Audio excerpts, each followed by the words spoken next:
बात कुछ इस तरह थी कि अभी 3 महीने पहले ही मेरे पिताजी इस दुनिया को छोड़कर चल गए। इसके बाद सभी रिश्तेदारों का आना जाना शुरू हो गया। अगले दिन मेरी एक मौसी भी आई थी जो दिल्ली में रहती थी।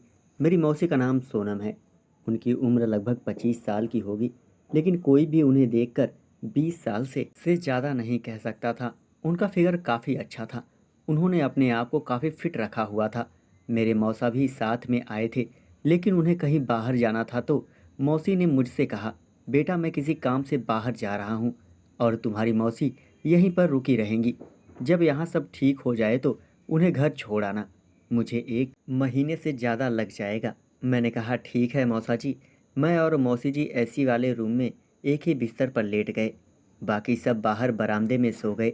रात के 12 बजे थे, पर मुझे नींद नहीं आ रही थी। मैंने उठकर लाइट बंद कर दी। थोड़ी देर बाद मौसी ने करवट लेकर दूसरी तरफ मुंह कर लिया।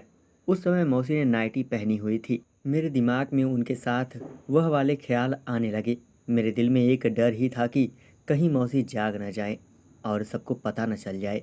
अब मैं कुछ देर तक चुपचाप लेटा रहा। जब मुझे लगा कि मौसी सो रही हैं और अगले ही पल वो हिली, तो मैं समझ गया कि मौसी जागी हुई हैं। फिर मैं अपने हाथ को हटा लिया और मैं कुछ देर तक ऐसे ही लेटा रहा। मौसी सो गई थी या जाग रही थी यह मुझे पता नहीं था। तभी मौसी करवट लेकर सीधी हो गई और फिर थोड़ी देर तक लेटा रहा। तभी मैं थोड़ा सा कसमसाई और कहने लगी, जानू यह क्या कर रहे हो? आज आपको मेरी याद कैसे आ गई? आज आपकी सेक्रेटरी कहाँ चले गए हैं?